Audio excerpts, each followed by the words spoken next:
Subscribe and press the bell icon to never miss another video of Bhakti Charu Swami.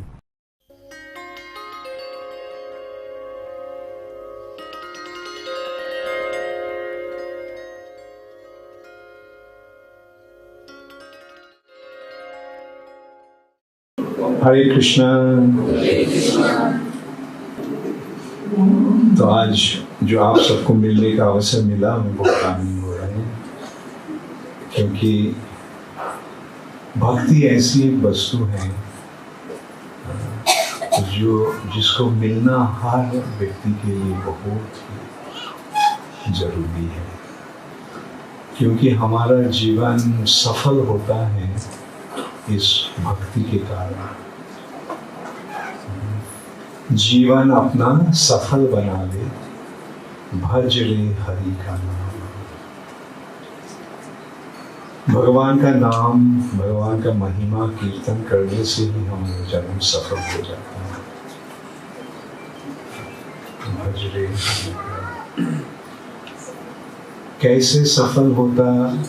जीवन की सफलता का 3 कारण होता है। जीवन का एक सफलता है अमर बनना,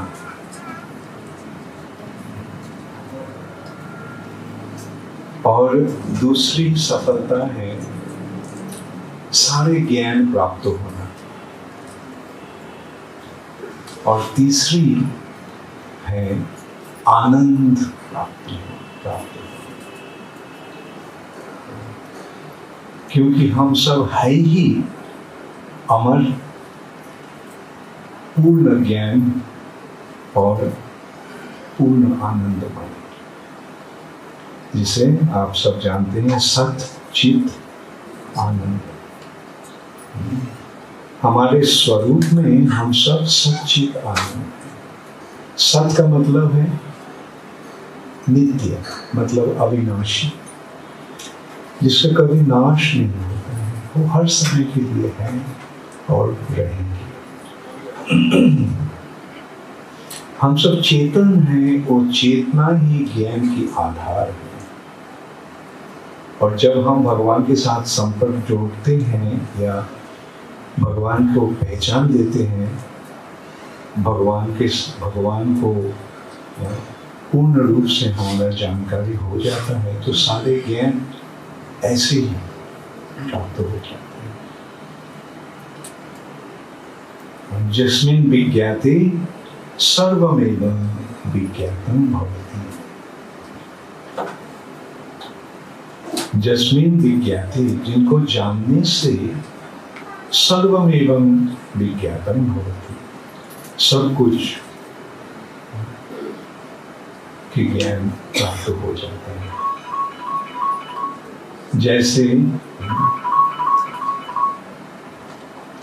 जैसे जब हम दिन की वक्त सूरज की किरण देखते हैं, तो उस किरण से सब कुछ दिखाई देता है ना। रात के अंधेरे में हमको टॉर्च जला के या दिया जलाकर हमको देखना पड़ता है। इस भौतिक जगत की जो ज्ञान है, वैसे वो दिया के माध्यम थोड़ा बहुत जो जानकारी हो रहा है। ये अंधकार जो है, असल में ये है अज्ञान की अंधकार। और ज्ञान जो है, इस अज्ञान में जो कुछ ऐसे अंधेरा में जब हम दिया जलाकर देखते हैं, वैसे ही भौतिक जगत का ज्ञान वैसे ही है। लेकिन जब सुबह जब सूरज का उदय होता है, तो क्या दिया का जरूरत होता है? और किसी भी ज्योति का प्रयोजन नहीं होता है। सूरज की किरण से ही सब कुछ दिखाई देता है। वैसे ही भगवान के साथ संपर्क जोड़ने से हमको सारे जानकारी ऐसे ही हो जाता है। चित्त और आनंद। भगवान है आनंदमय। और भगवान के साथ संपर्क जोड़ने से हम भी उस आनंद को आस्वादन कर सकते हैं। तो ऐसे हमारे सही चाहना, असल चाहना ये तीन है। हम अमर बनना चाहते, मतलब हम कोई मरना नहीं चाहते। हम पूर्ण ज्ञान प्राप्त होना चाहते हैं और हम आनंद प्राप्त होना चाहते हैं। लेकिन हमारा स्वरूप में हम है ही है सच्ची आनंद। लेकिन मुश्किल ये हो जाता है कि जब हम ये शरीर को अपना स्वरूप समझते हैं तो ये शरीर नाशवान है। जातस्य हि ध्रुवम मृत्यु ध्रुवम जन्म मृतस्य च। जिसका भी जन्म हुआ उसका मृत्यु होगा ही होगा। जातस्य हि ध्रुवम मृत्यु। लेकिन मृत्यु किसका होता है? शरीर का होता है। कब होता है? कैसे होता है? जब आत्मा शरीर छोड़कर चला जाता है। तो मृत्यु किसका होता है? शरीर का होता है। आत्मा का कभी मृत्यु होता है? तो वैसे आत्मा ऐसे ही अमर है। हम लोग चेतन, हमारे जो चेतना है, ये शरीर में चेतना क्यों आ रहा है? क्योंकि आत्मा है। आत्मा के कारण ही शरीर में चेतना है। तो आत्मा का क्या चेतना को प्राप्त होने का कोई जरूरत होता है? नहीं, आत्मा तो है ही चेतन। ऐसा चेतन है कि ये भौतिक शरीर को चेतन बना देता है। और हम जो आनंद ढूंढ रहे हैं, आनंद का प्रयास करते हैं, वो तभी मिल जाता है जब हम भगवान के साथ संपर्क जोड़ लेते हैं।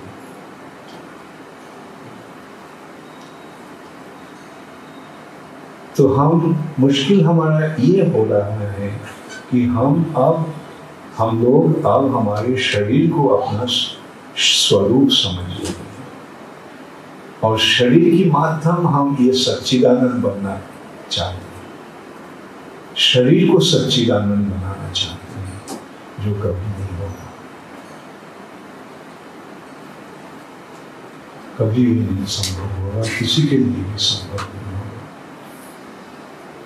परंतु अगर हम अपना स्वरूप के रूप में हमारे आत्मा को समझ लेते हैं, पहचान लेते हैं, तो उसी वक्त हमें ये सच्चिदानंद प्राप्ति होती है। देखिए, ये ज्ञान भगवान स्वयं हमें दे रहे हैं भगवद गीता के माध्यम। ये ज्ञान जो है, ये ज्ञान इस भौतिक जगत का ज्ञान नहीं है। ये ज्ञान है आध्यात्मिक जगत का ज्ञान। भौतिक जगत के परे और एक जगत है, ये तो आप मानते हैं ना कि इस जगत ही सब कुछ है। हम ये जगह ही सब कुछ है या इस जगत के परे और कुछ है? ऐसे हम विचार कर सकते हैं कि ये जो जगत है, ये जो जगह है, ये जड़ है ना। यहाँ के सब कुछ जड़ है, मतलब अचेतन है। जैसे ये टेबल, इसमें चेतना है नहीं। ये जो आसन, चेतना है। दीवार, चेतना है। मकान। लेकिन हम और आप, हम लोग क्या जड़ है या चेतन? हम लोग चेतन। यद्यपि हमारा ये शरीर जड़ है, पंचभूत से बना हुआ है, मिट्टी, पानी, अग्नि, वायु, आकाश से। और वैसे मिट्टी, पानी, अग्नि, वायु, आकाश से जो कुछ है सब जड़ है। लेकिन हमारा ये शरीर यद्यपि मिट्टी, पानी, अग्नि से बना है, लेकिन हमारा ये शरीर चेतन है। हमारे ये शरीर सजीव है। क्यों? क्योंकि इसमें आत्मा है। तो दो वस्तु हमको मिल रहा है, जड़ और चेतन के स्रोत आत्मा, चेतना के स्रोत आत्मा। तो ये आत्मा के इस भौतिक जगत से इसका उत्पत्ति हुआ है।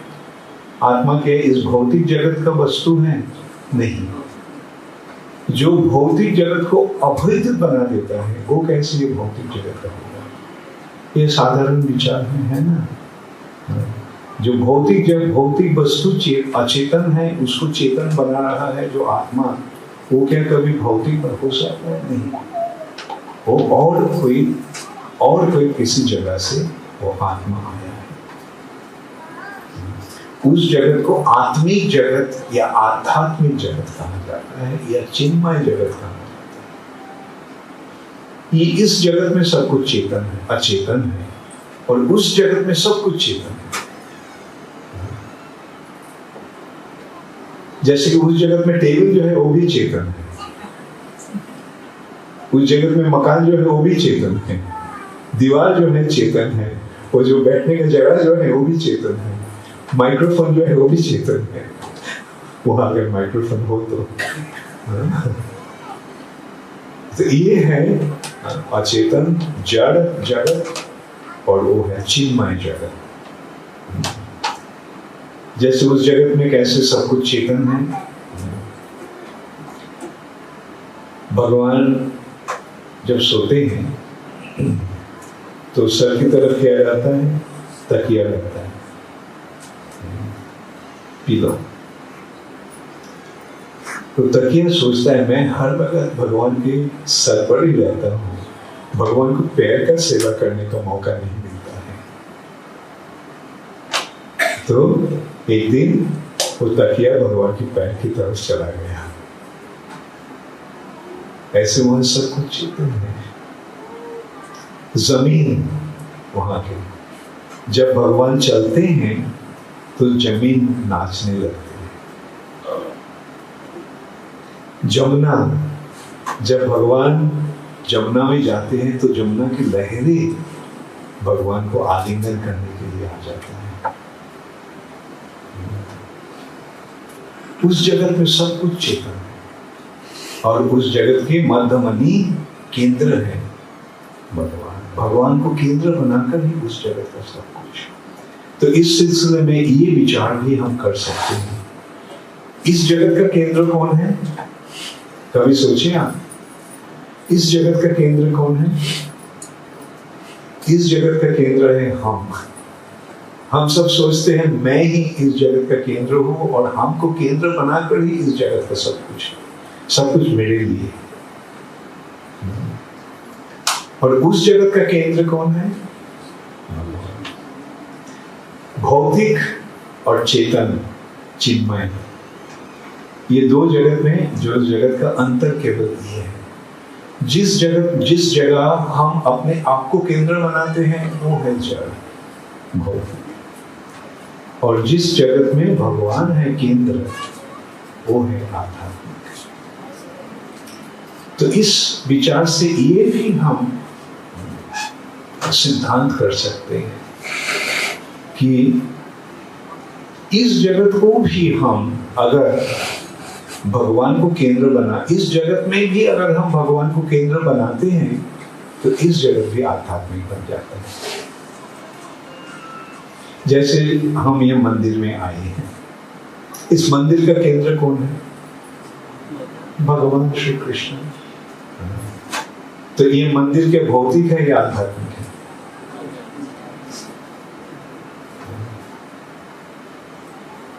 इस सिलसिले में और एक दृष्टांत हम दे सकते हैं कि कारागार, कैद खाना, कारागार में कौन रहता है?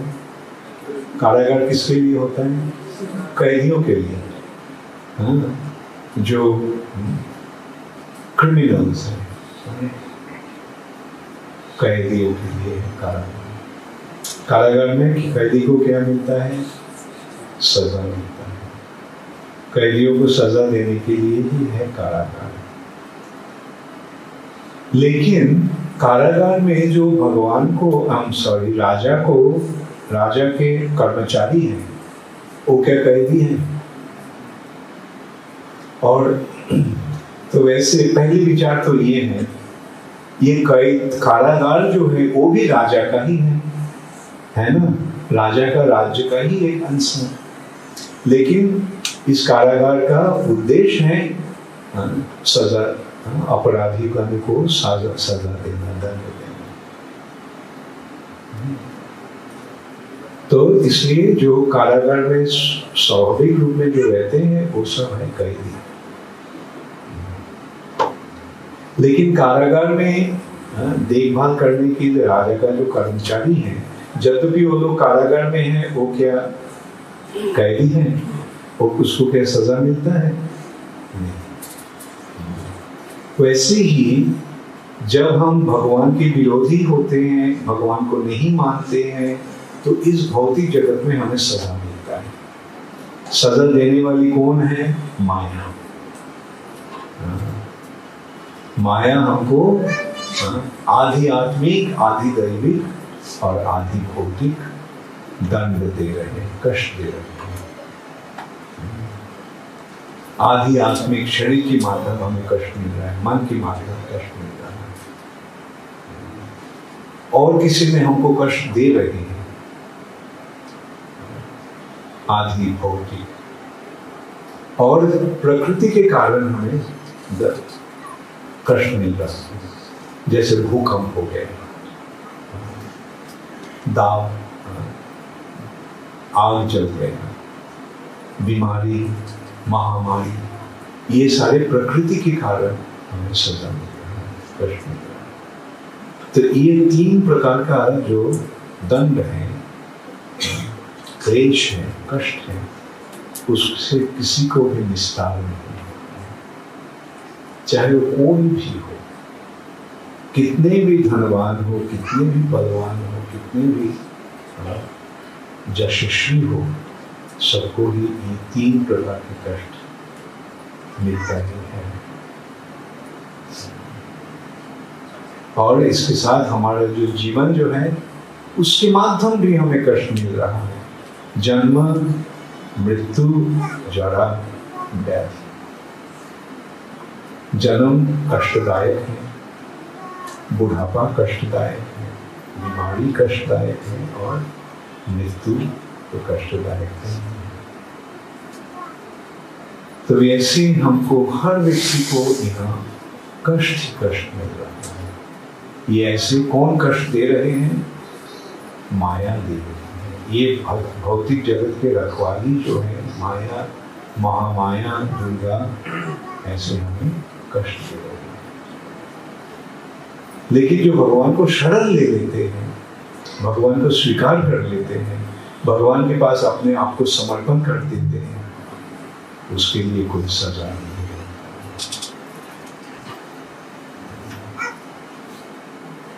है। जैसे जो राजा का जो कर्मचारी है कारागार में, उसको वो कैदी नहीं है, उसको कारागार का जो आयोजन है उससे कष्ट नहीं मिलता है, लेकिन राजा ने उसको देखभाल करते हैं, महीने के बाद तनख्वाह भेज देते हैं, रहने के लिए जगह कर देते हैं, खाने पीने के सारे बंदोबस्त कर देते हैं। और जब कोई कर्मचारी बहुत सुंदर रूप से राजा को सेवा करते हैं, तो राजा बोलते हैं, चलो मेरा एक अच्छे नौकर का जरूरत है, उसको भेज दो मेरे प्रासाद में। तो एकदम कारागार से प्रमोशन हो जाता है राज प्रासाद में। ये है भक्ति का, ये है भक्ति का इनाम, भक्ति का सुफल। ये ज्ञान हमको भगवान हमारे वेद की माध्यम प्रदान किया। लेकिन वेद विशाल है, सारे ज्ञान के आधार है। जैसे हम जब लाइब्रेरी में जाते हैं तो कितने सारे किताबें रहता है, इतने सारे किताब पढ़ने का अवसर बहुत कम लोग को मिलता है, और सारी किताबें पढ़कर समझना बहुत कम लोग के लिए संभव है। लेकिन नीचे क्लास का लड़का को भी जब टीचर बता देते हैं जाओ लाइब्रेरी से ये किताब ले लो, तो वो किताब पढ़ के जानकारी होता है। मतलब क्या पढ़ना है वो हमको टीचर बताते हैं। ग्रंथ बहुत है। हाँ, वैसे बुक स्टॉल में किताबें का जो दुकान होता है वहाँ कितने सारे किताबें हैं। हाँ, लेकिन बच्चे लोग क्या करते हैं, उसको सिलेबस मिलता है और दुकान में जाके वो सारी किताबें ले लेते हैं अपने पाठ्य के लिए, अपने स्टडी कोर्स के लिए। तो ऐसे ही ये विशाल भूरिनी भूरि कर्माणि श्रोतत्वानि विभागसः। भूरिनी मतलब विशाल, वेद है विशाल, उनमें बहुत सारे कार्य के कर्म के अनुसार कर्म के निर्देश दिया गया है। भूरि कर्माणि, ये यज्ञ करो, वो तपस्या करो, ये दान करो, ये सारे बहुत सारे निर्देश हैं। और जब तक न पूरा वेद का ज्ञान होता है तब हमको पता नहीं चलता है वेद का उद्देश्य क्या है। तो इसलिए वेद का जो ज्ञान है वो असल में दो धारा में वो बह रही है। एक है उपनिषद और एक है पुराण। ये उपनिषद का जो धारा है उसका सार निचोड़ के रूप में भगवान भगवद गीता प्रदान की है। गीतोपनिषद। उपनिषद का मतलब होता है गुरु के नजदीक बैठकर जो ज्ञान हम प्राप्त होते हैं उसे उपनिषद कहा जाता है।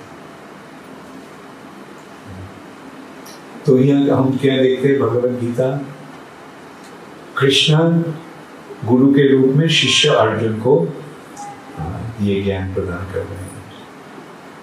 तो इसलिए गीता कौन सी कैटेगरी में आता है? उपनिषद के कैटेगरी। तो इसलिए गीता का और एक नाम है उपनिषद, गीतोपनिषद। और असल में गीता है क्या? सर्व उपनिषदो गावो। सारे उपनिषद जो है वो एक गाय जैसी है।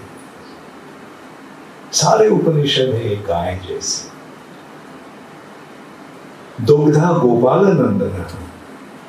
और उस गाय को कौन दोहन कौन कर रहे हैं? गोपाल कृष्ण। सारे उपनिषद रूपी गाय को दोहन कर रहे हैं भगवान श्री कृष्ण। गाय दूध क्यों लेती है? वत्स के लिए, बच्चा के लिए। वत्स पार्थ। बच्चा कौन है?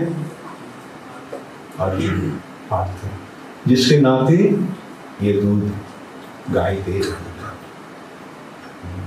लेकिन दूध पीते कौन? बच्चा के सारे दूध पी लेते हैं?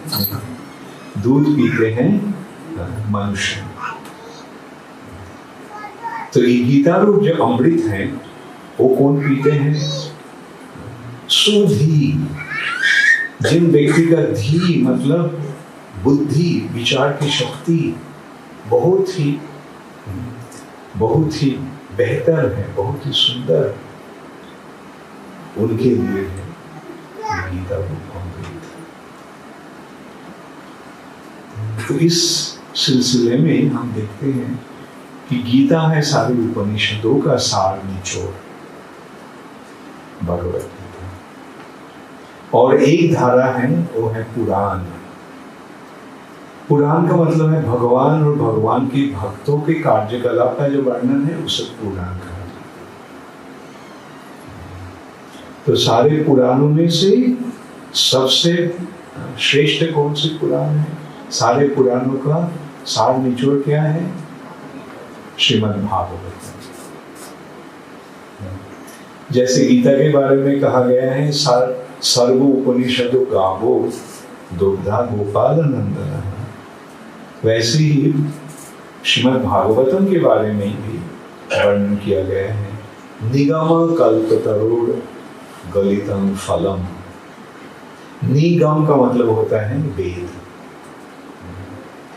निगम या वेद है एक कल्प वृक्ष जैसे।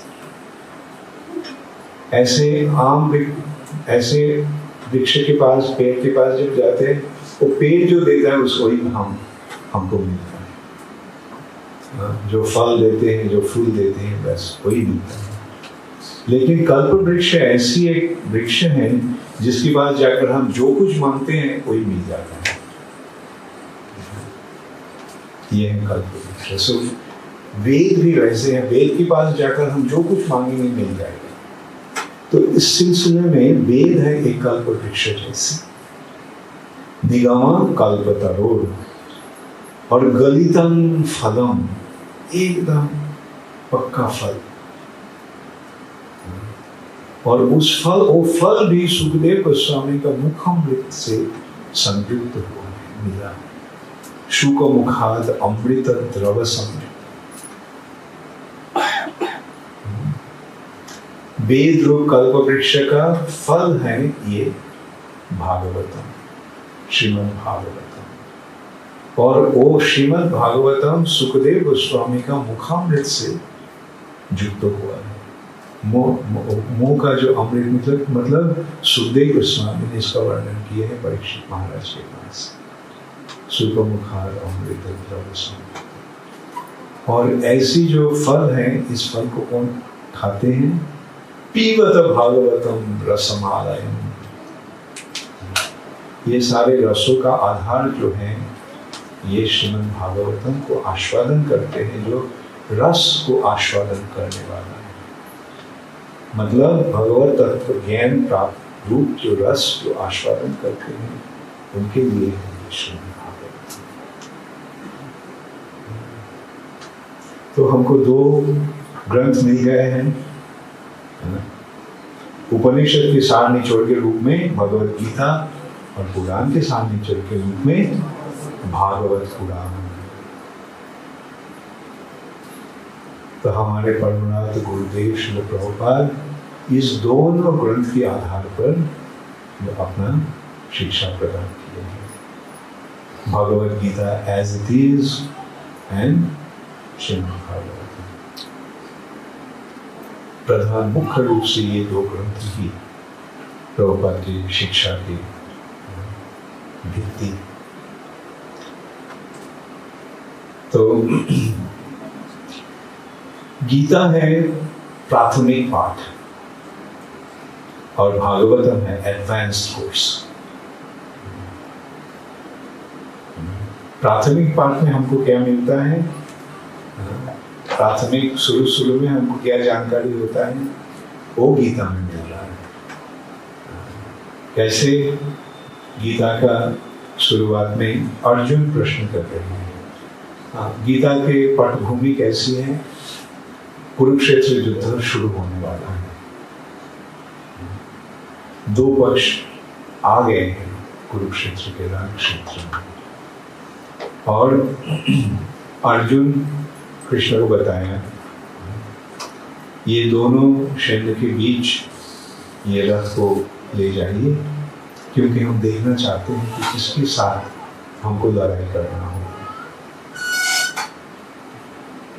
तो कृष्ण जब रथ को विपक्ष के समक्ष ले गए हैं, तो अर्जुन देखते हैं उस पक्ष में अपने ग्रैंडफादर, पितामह भीष्मदेव, जो बचपन से अर्जुन को अपने गोद में रखकर पालन पोषण किया। द्रोणाचार्य, जो बहुत ही प्यार करते थे उनको, अपने मामा शल्य, अपने दोस्तों अश्वत्थामा आदि। और विपक्ष रूप में कौन खड़ा है? दुर्योधन आदि, अपना भाई। इनके साथ लड़ाई करना पड़ेगा। इसका मतलब क्या? उनको हत्या करना पड़ेगा। तो अर्जुन बोलेंगे संभव नहीं है। अर्जुन बहुत सारे युक्ति भी प्रदान किया, क्यों नहीं होना चाहिए ये लड़ाई।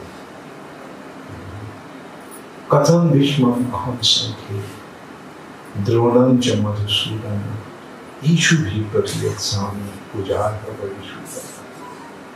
ये हमारे पूजनीय है, मेरे पितामह भीष्म, गुरु द्रोणाचार्य, कैसे इनको हत्या करने के लिए मैं बाण फेंक सकता हूँ, इनका तो प्रयोग कर सकता हूँ। और बहुत सारे कुछ बताए,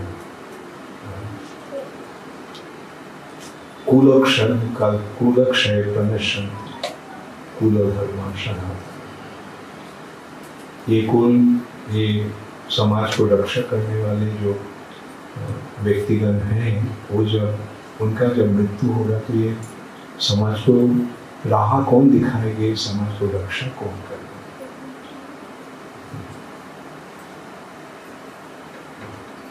तो ऐसे बहुत सारी युक्ति दिखाया और बाद में बोला कि मैं भीख मांगा बनकर मैं अपना जीवन धारण करूंगा, लेकिन ये लड़ाई मेरे लिए संभव नहीं है।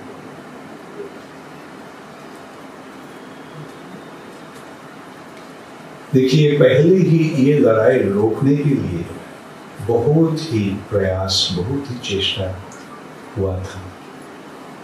सब दुर्योधन को समझाने का कोशिश किया, उनका जो भाग है वो दे दो, लड़ाई करने का क्या जरूरत है। उनका राज्य का जो अंश है उसको दे दो। भीष्म ने समझाया, विदुर ने समझाया, मैत्रेय ऋषि ने समझाया, व्यासदेव ने समझाया, गांधारी ने समझाया, लेकिन दुर्योधन इतना ही बदनसीब तो सुनना नहीं चाहा किसी के भी। अंत में कृष्ण स्वयं जाकर प्रचेष्टा किया, ठीक है उनका राज्य देना नहीं होगा, 5 गांव दे, गांव दे, give them 5 villages। बल्कि दुर्योधन का कहना क्या था, युद्ध बिना हम उनको सुई के अग्रभाग में जितना सारे जमीन होता है उतना भी जमीन में देने वाला नहीं। केवल यही नहीं, वो सोचा कि अब तो कृष्ण अकेला है, उसको बंदी कर लेंगे और तब कृष्ण अगर नहीं रहेगा तो पांडवों को कोई शक्ति नहीं रहेगी। तब कृष्ण ने दुर्योधन को विश्वरूप दिखाया, डर के मारे भाग गए वहां से। तो इतना कोशिश करने के पश्चात भी जो युद्ध रोक नहीं सका, तो आप यहाँ आकर तुम लड़ाई करने के लिए आए हो, क्यों तुम इस युद्ध का त्याग करके चले जाओगे? अगर चले जाओगे तो लोग क्या बोलेंगे, डर के मारे तुम भाग गए। क्षत्रिय के लिए ये बहुत ही असम्मानजनक कार्य है। इसलिए भगवान अर्जुन को समझाने लगा। जो समझाया वो है भगवद गीता। भगवद गीता जब अर्जुन इतने कहने के पश्चात जब बताया कि हमको पता नहीं हमको क्या करना चाहिए, मैं आपके शिष्य के रूप में आपके पास मैं अपने आप को समर्पित कर रहा हूँ, आप हमें बताइए हमको क्या करना चाहिए।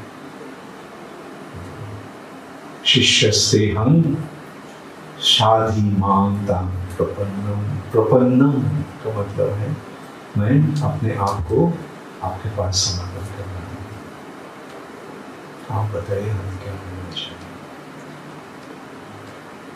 कार्पण्य दोष अपहत स्वभाव, हमारा चेतना सही रूप से विचार नहीं कर पा रहा है। मुझे पता नहीं है क्या करना चाहिए, क्योंकि मेरा मन भाव जो है वो सही रूप से सोच नहीं पा रहा है। पृच्छामितां धर्म समूढ़ चेतन, सही धर्म का आचरण कैसे होना चाहिए, इस बारे में हमको समझ नहीं आ रहा। धर्म के बारे में सब मूढ़ अज्ञान हो गए। धर्म के बारे में कोई जानकारी मेरा नहीं है, आप हमें समझाइए आप क्या करना चाहिए।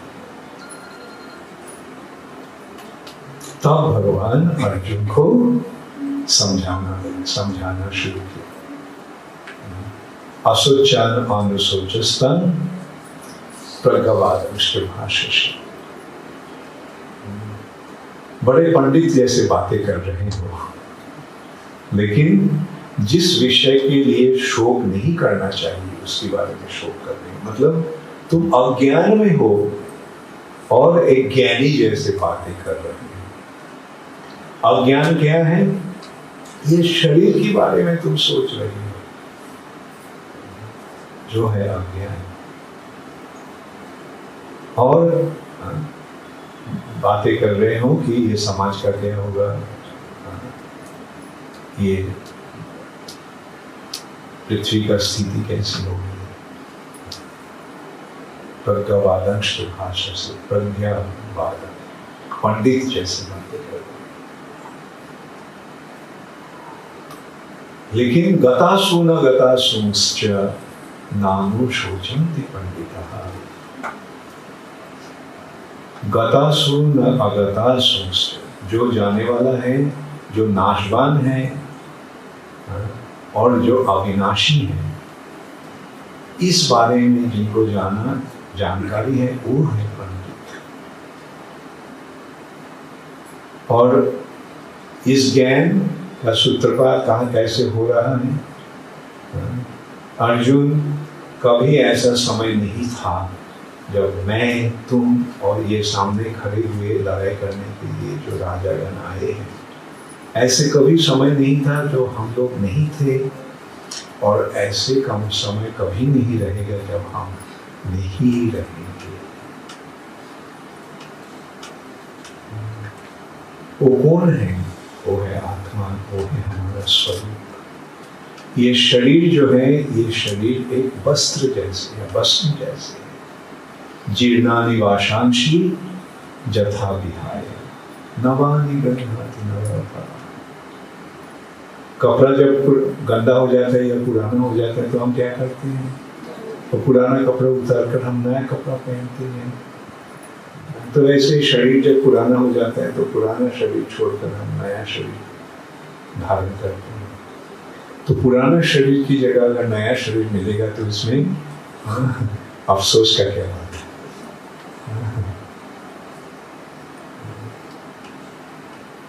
और आत्मा जो हमारा स्वरूप है उसका परिचय कैसी है? नैनं छिन्दन्ति शस्त्राणि। कोई, तुम बोलते हो तुम मारेंगे, लेकिन किसको मारेंगे? आत्मा को तो कोई अस्त्र के द्वारा काटा नहीं जा सकता है। नैनं छिन्दन्ति शस्त्राणि नैनं दहति पावकः। आग के द्वारा इसको जलाया नहीं जा सकता है। नैनं क्लेदयन्त अपः। पानी के द्वारा इसको भिगाया नहीं जा सकता या डुबाया नहीं जा सकता है। नायं शोषयति मान्तरः। और वायु के द्वारा इसको सुखाया नहीं जा सकता है। अच्छेद्वयं अदाच्छवयं अक्लिप्त अशुष्य एव च। ये है आत्मा का स्वरूप। कोई अस्त्र के द्वारा आत्मा को नहीं काटा जा सकता है, आग के द्वारा जलाया नहीं जा सकता है, पानी में इसको डुबाया नहीं जा सकता है, और हवा के द्वारा इसको सुखाया नहीं जा सकता। मतलब अविनाशी तु तद्विद्धि जेन सर्वमिदं तत्। ये आत्मा जो है, ये आत्मा है अविनाशी, लेकिन नाशवान है केवल ये शरीर। लेकिन ये शरीर स्वरूप नहीं है। आत्मा जब नया शरीर अपनाते हैं तो शरीर का जन्म होता है। जब आत्मा पुराना शरीर छोड़ देते हैं तो शरीर का मृत्यु होता है। और जब तक आत्मा शरीर में रहता है तब तक ही ये शरीर जीवित तो आप सोचो अर्जुन तुम कौन हो? ऐसे भगवान कितने सुंदर रूप से, सरल रूप से अर्जुन को समझाए।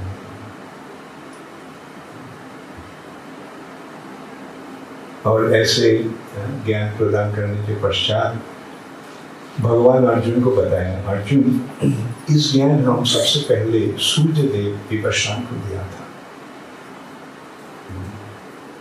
इमं विवस्वते योगम प्रोक्तवान अहम्। इस ज्ञान हम पहले सबसे पहले विवस्वान को दिया था। विवस्वान इस ज्ञान अपना पुत्र मनु, वैवस्वत मनु को दिया था। मनु ने उनका पुत्र इक्ष्वाकु को दिए थे। और ऐसे एवं परंपरा प्राप्तम इमाम राजर्षियों की, राजर्षियों के माध्यम इस ज्ञान बह रहा था, प्रवाहमान था। लेकिन काल के प्रभाव से ये ज्ञान नष्ट हो गया था। सकालेने हो महता योग नष्ट परंतप। इसलिए इस ज्ञान को फिर हम दे रहा हूं, प्रतिष्ठा कर रहा हूं, क्योंकि तुम मेरे भक्त हो, तुम मेरे सख हो। भक्तो श्री में सखा चेती रहस्यम ही एतद उत्तम। भगवान बताया विवस्वान को इस ज्ञान हम दिया था। अर्जुन और कृष्ण भाई है।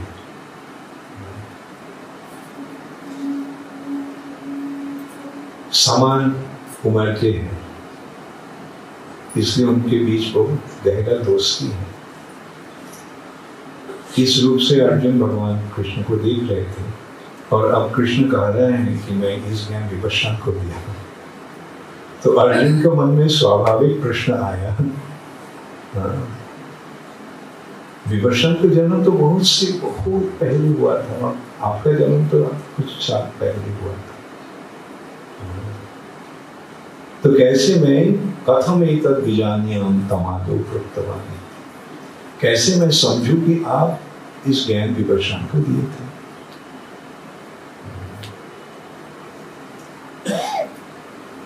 अपरम भवतो जन्म, तुम्हारा जन्म तो अपरम कुछ दिन पहले हुआ, और परम जन्म विवस्वता बहुत साल, करोड़ों साल या अरब साल पहले विवस्वान को जन्म। तो कैसे मैं समझूं कि आप इस ज्ञान विवस्वान, ये स्वाभाविक प्रश्न है। तब भगवान बताए बहुनी में व्यतीतानि जन्मानि तव। अर्जुन बहुत बार तुम्हारा भी जन्म हुआ, मेरा भी जन्म हुआ, लेकिन तानी हम वेद सर्वाणी, उस सारे जन्म के बारे में मेरा पूर्ण ज्ञान है, लेकिन तुमको नहीं है। ये है जीव और भगवान में अंतर। ऐसे हमारे आत्मिक स्वरूप का जानकारी के पश्चात भगवान अपना स्वरूप अर्जुन को समझा रहे हैं। तुम जीव हो, तुमको कुछ नहीं पता रहता है पूरा जन्म के बारे में, लेकिन हमको सब कुछ पता है। तानी अहम वेद सर्वाणी, उस बारे में हमको पूरा जानकारी है, सारे जन्म के बारे में। तानी अहम वेद सर्वाणी न तम वेद परम। और तत्पश्चात भगवान अपना स्वरूप को प्रकाश कर रहे हैं। अजोपि सनोपयात्मा, मैं जन्म रहित हूँ, मेरा जन्म नहीं हुआ। अजोपि सनोपयात्मा भूतानाम ईश्वरो, सारे संसार के मालिक हूँ मैं, ईश्वर हूँ। लेकिन प्रकृति शाम अधिष्ठाय संभवामि, मेरा प्रकृति, मेरे जोगमाया को आश्रय करके मैं संभवामि, यहाँ प्रकट होता है, जन्म नहीं होता है। मैं संभवामि, मैं प्रकट होता है, मैं आता हूँ। इस तरह भगवान भगवद गीता में अपना परिचय प्रदान करके अर्जुन को समझा रहे हैं। वो है भगवद गीता। ये ऐसी एक ग्रंथ है, शास्त्र ग्रंथ है, जिसको समझने से सारी जानकारी हो जाता है और कुछ जानने का नहीं रह जाता है। भगवान अर्जुन को बार बार ये समझाते कि ये ज्ञान, इस ज्ञान अगर तुम प्राप्त हो जाते हो, ज्ञान विज्ञान सहित, तब और कुछ बाकी नहीं। लेकिन इस ज्ञान प्राप्ति के लिए श्रद्धा का जरूरत होता है।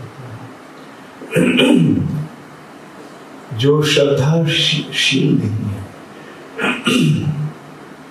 अश्रद्धाना पुरुषः धर्म शास्त्र परंतप अप्राप्यमां निवर्तन्ते मृत्यु संसार। अश्रद्धाना, जिसका श्रद्धा नहीं है, मेरे वचन पर जिसको विश्वास नहीं है, मेरे पर जिसको विश्वास नहीं है, वो कभी हमको प्राप्त नहीं हो सकता। और मुझे प्राप्त न होकर इस जन्म मृत्यु के चक्कर में घूमता रहता है, मृत्यु संसार वर्तते।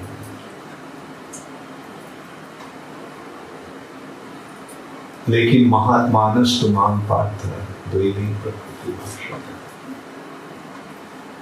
और जो मेरा दैवी प्रकृति का आश्रय ले लेता है, वो है सही महात्मा, और वो है, उस महात्मा ही है मेरा भक्त, और उनका जीवन सफल हो जाता है। चाहे ऐसा कि उसके सारे देखभाल मैं करता हूँ। जो मेरे शरण ले लेते हैं, बस उसके सारे देखभाल, सारी जिम्मेदारी मैं लेता हूँ। योगक्षेम वहां वहां, उसको जो नहीं है वो उसको मैं देता हूँ, और जो है उसको मैं रक्षा करता हूँ। तो वैसे देखिए भगवान कितने कृपा करके हमको ये सारे ज्ञान प्रदान किए हैं, और सरल रूप से भगवान हमको कितने सुंदर रूप से हमको समझाया, और ये समझने में कोई असुविधा नहीं होता है। केवल हमको विश्वास लेकर श्रद्धा पूर्वक इसको अपनाना चाहिए, तब हमारा जन्म सफल हो जाता है। और जो मैं पहले बताया था, 3 वस्तु को कामना हम सबको रहता है। हम अमर बनना चाहते हैं, हम पूर्ण ज्ञान प्राप्त होना चाहते हैं, और हम पूर्ण आनंद व आस्वादन करना चाहते हैं। ये 3 जो है उसी वक्त मिल जाता है जब हम भगवान को शरण ले लेते हैं। हरे कृष्णा, गौर प्रेमानंदे हरे। कोई प्रश्न है किसी को? यस। जो हमारी आत्मा है, उसका वो कहाँ से है? कहाँ से आया? कहाँ से? मैं तो बताया ना, इस जगत के परे और एक जगत है, जो है आत्मा का जगत, आध्यात्मिक जगत। जिस जगत में भगवान विराजमान है, वहाँ से आत्मा है। तो फिर हम वहाँ से यहाँ कैसे आए? यहाँ से आए, गिर गए। गिरने का कारण ये है कि हम भगवान को अस्वीकार कर दिया। भगवान को सेवा ना करके मैं प्रभु बनना चाहा, इसलिए हमको इस जगत में भगवान बोला जाओ प्रभु बनो, देखो कैसा लगता है। तो कैसा लग रहा है? तो चारों लोग मिलकर मिल ही रहे हैं। तो क्या करना चाहिए? भगवान के शरण ले लेना।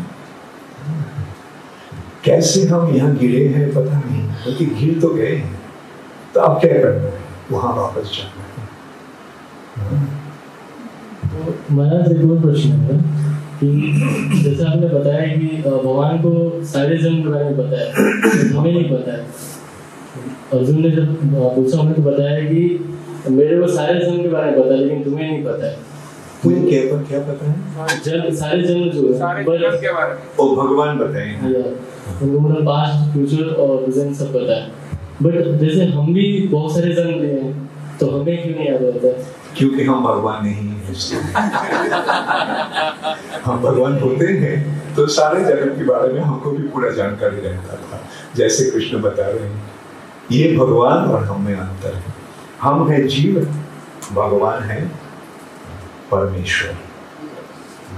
जैसे सूरज और सूरज के किरण है ना, किरण कैसी है? छोटे से। हम सब है सूरज की किरण जैसे, और ये सूरज है भगवान जिनसे हम आ रहे हैं। गुण के विचार से हम भगवान के साथ एक हैं, लेकिन आयतन के विचार से हमें क्षुद्र भगवान है। Very good, thank you. Yes माता जी, आपको माइक दे दीजिए। मेरा सवाल है कि जैसे कृष्ण भगवान को महाभारत हुई वो जमीन के लिए हुई, तो महाभारत का युद्ध हुआ तो दुर्योधन ने कुछ भी नहीं दिया था, इस वजह से हुआ क्योंकि मतलब सुई के नोक के बराबर नहीं दिए। क्योंकि हम इस जीवन में आए तो हमारे भाई बंधु हैं, तो अगर हमारी बहुत प्रॉपर्टी है और कोई भाई नहीं दे रहा है तो क्या उसके लिए युद्ध करना चाहिए कि छोड़ देना चाहिए? मेरे मन में ये सवाल बहुत उठता है कि क्या करना चाहिए, व्हाट इज राइट और व्हाट इज रॉन्ग। आप क्या क्षत्रिय हैं? नहीं, जो क्षत्रिय का मतलब जो लड़ाई करना जिसका पेशा है, तो आप लड़ाई तो जमीन की वजह से ही हुई ना, वो अपना अधिकार चाहते थे। हाँ, अधिकार की बात हो रही है भाई, हम एक माँ के पुत्र पुत्री हैं। अच्छा, हम नहीं समझ गए। अच्छा, भगवान का विचार ये है कि कलियुग में लड़ाई मत करना, कलियुग में केवल प्यार ही देना है। हाँ, जो जमीन ले रहा है उसको भी प्यार दे दो। हाँ, तब क्या होगा? दिल संतुष्ट हो जाएगा।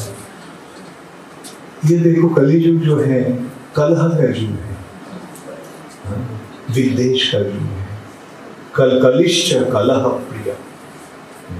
कलियुग में देखो हर जगह लड़ाई हो रहा है। दो देशों के बीच में लड़ाई हो रहा है, दो समाज के बीच में, दो धर्म के बीच में, दो परिवार के बीच में, अपने परिवार के बीच में, बच्चे के बीच में। तो देखो कलियुग की स्थिति कैसे है। तो लड़ाई करने से क्या फायदा होगा? लड़ाई बढ़ता ही जाता रहेगा। तो ऐसा करना ताकि लड़ाई ना हो। अगर लड़ाई करने चाहते हैं तो बोलो हरे कृष्णा कृष्णा कृष्णा हरे हरे, हरे राम राम राम हरे हरे।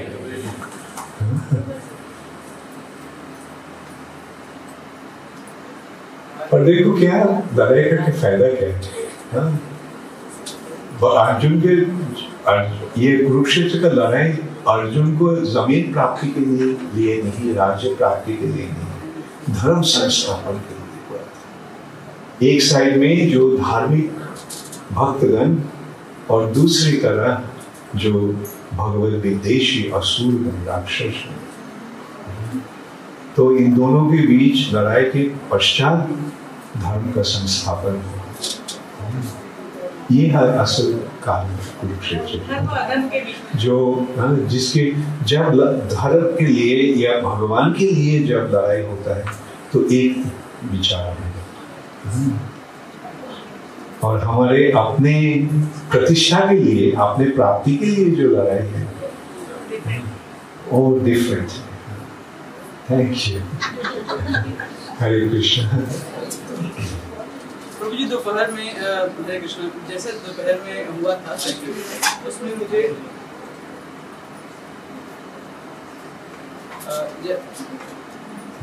जैसे दोपहर में हुआ था सेशन, तो उसमें प्रभु जी आपने बताया था कि जो गोपियां थी वो लक्ष्मी जी के सहस्त्र रूप थी।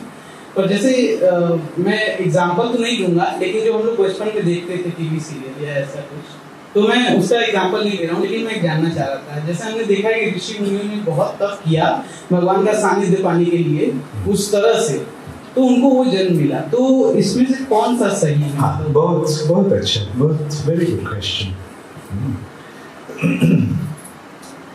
वैसे ये दो विचार हैं, भगवान का नित्य पार्षद और साधन सिद्ध भक्तों। ऐसे गोपियां जो हैं वो भगवान स्वयं भगवान है श्री कृष्ण। श्री कृष्ण का लादिनी शक्ति जो है, आनंददायिनी शक्ति, उसका मूर्तिमती प्रकाश है राधा रानी, और राधा रानी से ही सारे गोपियां का प्रकाश हो। जब कृष्ण का जब विस्तार हुआ वासुदेव के रूप में द्वारका में, तब द्वारका के ये गोपीगण द्वारका के महिषी बने, पर रानी बने। वृंदावन में कृष्ण है गोपिया के साथ, द्वारका में वासुदेव द्वारकाधीश है रानियों के साथ। और ये द्वारका से नारायण का जब विस्तार हुआ तब वही शक्ति लक्ष्मी देवी के रूप में प्रकट हुई। समझे ना ये? तो इसलिए अगर गोपियां को हम लक्ष्मी देवी के रूप में देखते हैं, इसमें कोई अंतर, कोई ये नहीं है, भेद नहीं है। अच्छा, ये है एक विचार। और विचार है, जब इस भौतिक जगत में हम जब भक्ति के अनुशीलन करते हैं और जब भक्ति में हम पात्रता प्राप्त होते हैं, सही जग बनते हैं, तब भगवान की लीला में प्रवेश करने का अवसर मिलता है। तो आप जो कह रहे थे ऋषिगण जिसके दर्शन हुआ, वो है ऐसे, उन्होंने ऋषिगण रामचंद्र को जब दर्शन किया तो रामचंद्र को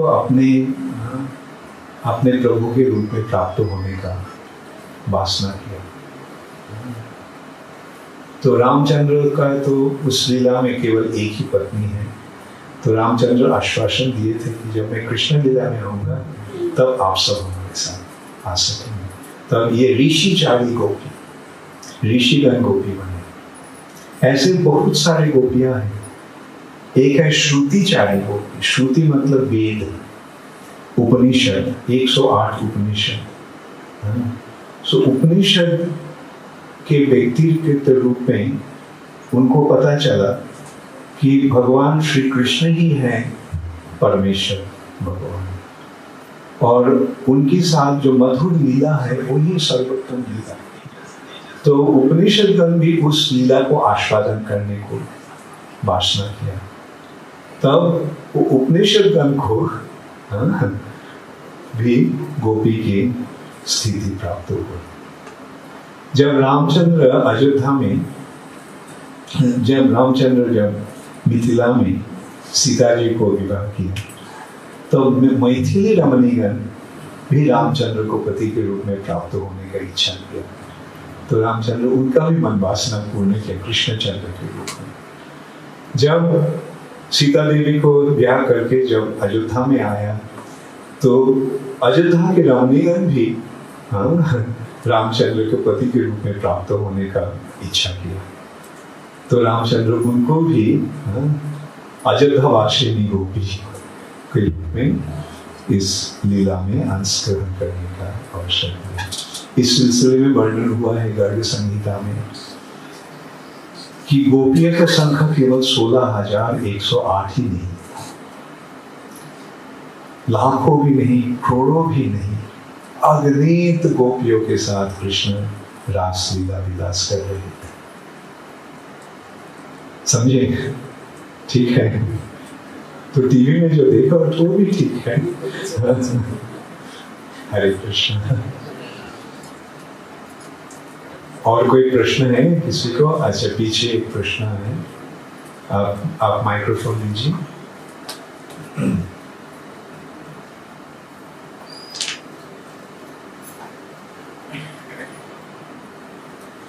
हरे कृष्ण। जैसे आप बता रहे थे कि गुरु भक्ति के लिए श्रद्धा का होना बहुत जरूरी है। तो हमने सुना है कि कृष्णा कॉन्शियसनेस सोल का कॉन्स्टिट्यूशनल पोजीशन है, पर फिर भी काफी लोग कृष्णा कॉन्शियसनेस को नहीं लेते हैं। So how we can help them to get quick faith in the process of Krishna consciousness? श्रद्धा को कैसे बहुत आसानी से इसलिए हमको प्रचार करना होता है, समझाना होता है। हम कोशिश करते रहते हैं, और अगर सुनेंगे या ना सुनेंगे ये उनका विचार है। और असल में बात ये है कि हम कोशिश करते हैं, बल्कि भक्त बनाने का कार्य कृष्ण का है। जब कृष्ण कृपा करते हैं तो भक्त बन जाते हैं। ठीक है, श्रद्धा ही जरूर है, बहुत ही जरूरी है। और कम से कम हमको तो उनके पास ये वाणी, ये शिक्षा, ये ज्ञान ले जाना चाहिए। तो आप प्रचार करते हैं ना, बहुत अच्छे, तो करते रहिए। फल मिलता है ना, कभी कभी मिलता है तो ठीक है, जब मिल जाता है तो हम संतुष्ट हो जाते हैं। Continue to preach. Okay, thank you. Hare Krishna.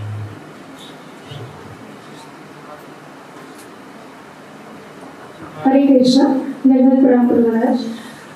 मेरा प्रश्न ये है कि आपने बताया अभी कि भगवद गीता और श्रीमद् भागवतम दोनों प्रभुपाद जी का संदेश का भित्ति है। ये भित्ति वर्ड का क्या अर्थ है? अच्छा, foundation, basis. Thank you. On the basis of this, Prabhupada's teaching has been established. Okay? Hare Krishna. Hare Krishna. Yes. Take the mic. ये माइक इधर दे दीजिए।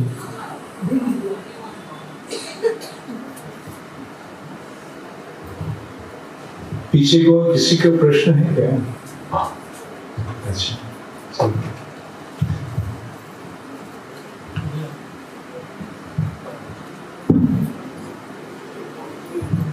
हरे कृष्ण महाराज, धन्यवाद प्रणाम। मेरे दो प्रश्न हैं। पहला कि जैसे ये जो जगत है अचेतन है, तो जैसे टेबल का एग्जाम्पल है, तो पहले हमको लगता है कि पेड़ भी अचेतन है, पर पहले हमको लगता है कि पेड़ भी अचेतन है काफी लोगों को, पर फिर हमको बाद में एक्सपेरिमेंट्स के थ्रू पता लगा कि नहीं, उसमें भी चेतना होती है।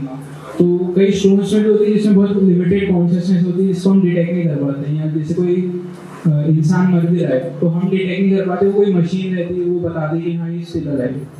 सो हम कैसे कंसीव कर सकते हैं कि हम परसीव नहीं कर रहे हैं कि अचेतन है, बट ये एग्जैक्टली अचेतन है? Very good. तो हमारे शास्त्र के बारे में, शास्त्र के माध्यम जब हम देखते हैं, हम दो तरह का देख सकते हैं, एक आंखों के माध्यम और एक शास्त्र चक्षुषा, शास्त्र के वर्णन के माध्यम। शास्त्र के माध्यम जब हम दर्शन करते हैं तो हमें पता चलता है कि जहाँ चेतना है वहाँ जीवन है। Anything that is conscious is living, है ना? जहाँ भी चेतना है वहाँ जीवन है, और जहाँ जीवन है वहाँ आत्मा है ना? अच्छा, अब बताओ, पैर में चेतना है, हाँ? पैर में जीवन है, पैर में आत्मा है। जीवन का 6 लक्षण है, हाँ? जीवन का 6 लक्षण में से पहली लक्षण है जन्म, सेकंड लक्षण है वृद्धि।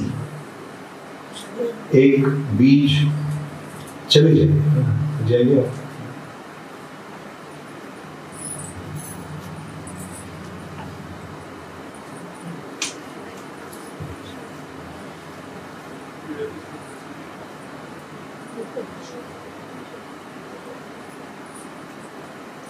एक बीज जमीन में गिरा, अंकुर निकला, जन्म हुआ पेड़ का, उसके पश्चात वृद्धि बढ़ता जाता है ना?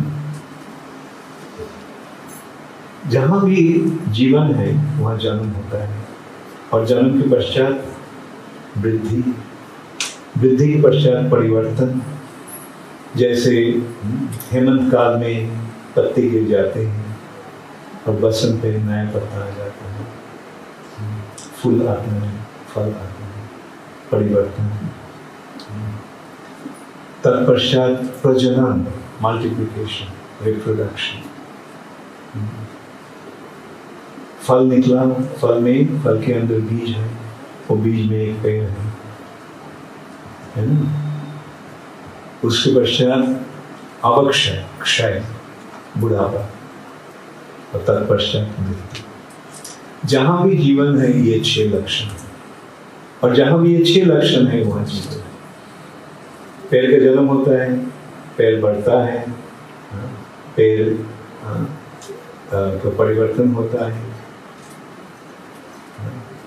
पैर का प्रजनन होता है, वंश वृद्धि होता है, बुढ़ापा आता है, मृत्यु होता है।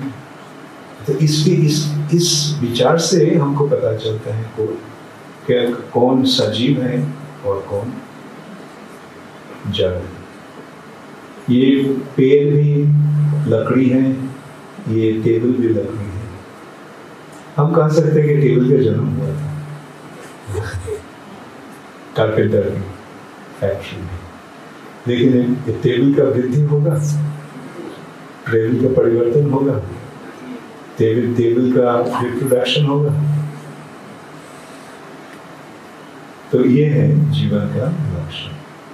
ओके, पर जैसे आध्यात्मिक जगत है तो उसमें भी अगर टेबल रहता है तो उसमें तो 6 लक्षण नहीं, वहाँ सब, हाँ वहाँ सब चेतन है कृष्ण की इच्छा के अनुसार। जैसे ये बहुत अच्छा, जैसे हम जब पूजा करते हैं भगवान, पूजा के जितने सारे सामग्री हैं, जैसे घंटा, चामर, दिया, ये सब बलराम का दिशा है। समझे, भगवान की सेवा के लिए इसका प्रयोजन है तो बलराम को बन गए। तो ऐसे भगवान की सेवा के लिए अगर टेबल का जरूरत होता है तो बन जाता है। बलराम की कृपा से या भक्तगणों की कृपा से बन जाते हैं। भगवान की ये जरूरत है, ठीक है, हम बन जाते हैं, बना देते हैं। उनका ही विस्तार इस रूप में, ठीक है। ओके, महाराज एक और प्रश्न है कि जैसे बोलते भगवान हर कण कण में है, हर कण में भगवान, in each and every atom there is God, so why God is super conscious, so why there is no consciousness in that matter? No, भगवान इज सुपर कॉन्शियस, बट भगवान is inactive. Like even in everyone's heart, the Lord is present as a super soul. Is he active or inactive? हर जीव के हृदय में भगवान परमात्मा के रूप में विराजमान है। परमात्मा के रूप में भगवान क्या सक्रिय है या निष्क्रिय है? He is acting as witness. हाँ? He is acting as No, he is not acting. भगवान as super soul, he is not acting. He is just witness, upadrashta, anumantra. He is just witness. जैसे सामान्य वृक्ष, एक पेड़ में 2 पंछी हैं, एक फल खा रही है और दूसरा फल खा रहा है, नहीं देख रहा है। तो परमात्मा के रूप में भगवान केवल देख रहे हैं।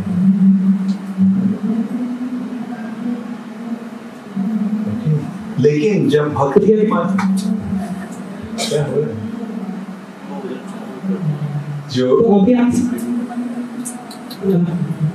क्या हो रहा है, आप बैठे हैं वॉलंटियर से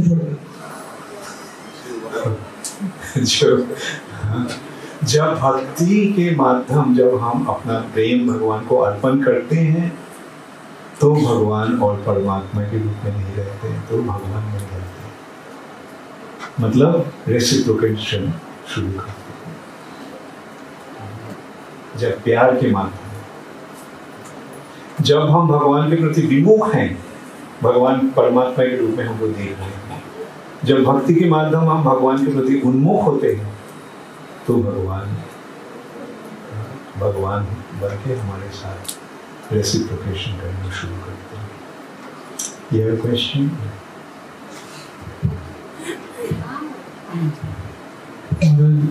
कुछ लोग फिलॉसफी यानी तत्व को सुनना और समझना ज़्यादा पसंद करते हैं, उपनिषद पढ़ते हैं, फिलोसॉफिकल डिस्कशंस करते हैं, और अन्य लोग लीला, भगवान की लीला कथा, पैस्टाइम्स को सुनना और चर्चा करना पसंद करते हैं। तो इन दोनों में से हमारे पास तो दोनों ही हैं, उसमें मतलब प्रभुपाद जी के शिक्षाओं में फिलोसफी भी है और पास्टाइम्स भी है। तो इन दोनों की तुलना में कौन सा ज़्यादा महत्वपूर्ण है और क्यों? देखो, असल बात ये है भक्ति।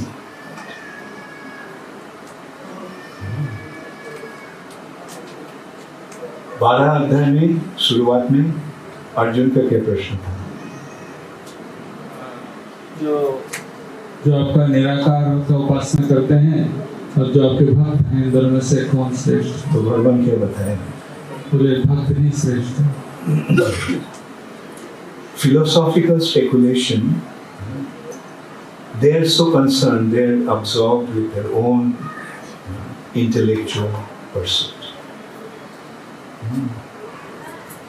But those who are devoted, जो भक्ति करते हैं, वो भगवान के प्रति अपना प्रेम अर्पण करते हैं। तो इन दोनों में से वरिष्ठ कौन है, बेहतर कौन है? भक्त। तो चाहे फिलोसॉफिकल पे ये करते हैं या लीला सुनते हैं, ये दोनों का विचार, ये असल विचार ये है भक्ति हो रहा है या नहीं। ज्ञान उसके साथ साथ अगर भक्ति हो रहा है तो बहुत अच्छा। भगवान क्या कह रहे हैं? तेषां ज्ञानी नित्य युक्त। ज्ञानी को भी भगवान स्वीकार करते हैं, अपनाते हैं, पसंद करते हैं, लेकिन उससे भी बढ़कर है जो भक्ति करते हैं, क्योंकि भगवान प्यार के भूखे हैं। भगवान केवल प्यार ही चाहते हैं। तो जहाँ प्यार मिलता है तो भगवान उनके प्रति प्रसन्न होते हैं। मूल मतलब ये है कि लीला श्रवण हो या आध्यात्मिक ज्ञान का चर्चा हो, अगर भक्ति बिना हो रहा है तो कुछ फायदा नहीं है। अगर भक्ति के साथ हो रहा है तो सब कुछ हो रहा है। ऐसे बहुत तो लीला कथा सुनने के लिए जाते हैं, लेकिन अगर भक्ति नहीं हुआ तो फायदा क्या हुआ?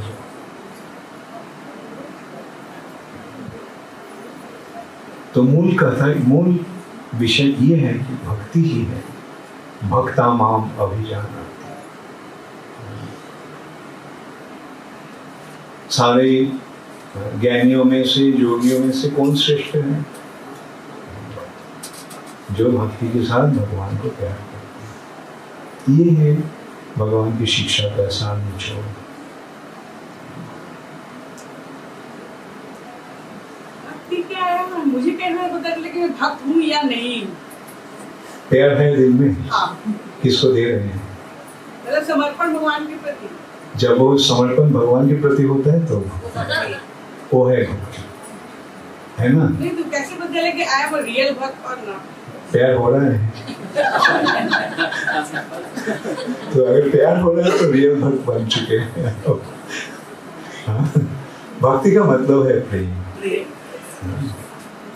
प्रेम के कारण जब सेवा होता है, प्रेम के कारण जब हम कुछ करना चाहते हैं, उसको भी भक्ति का। मंदिर जाना जरूरी है? मंदिर अगर जाते हैं, अगर प्यार के लिए जाता है तो बहुत जरूरी है। और कोई कारण जैसे नियम बना के जाए, मतलब अगर टाइम नहीं है और नहीं जा पा रहे हैं तो अंदर से खराब लगता है, तो वो इज राइट और रॉन्ग। कई बार दिमाग में ये आता है। जिसको आप प्यार करते हैं उसके साथ मिलना जरूरी होता है।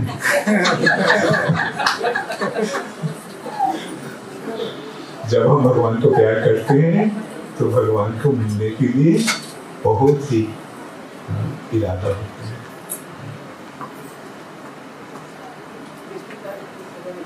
है। ओके, पूछो, ये माइक ले लो।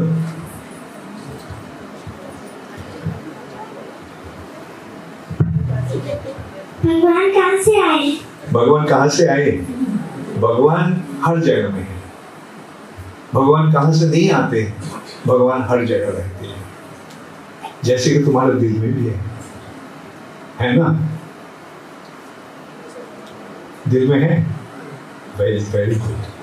पर भगवान कहाँ रहते हैं? कहाँ से आते नहीं। कहाँ रहते हैं?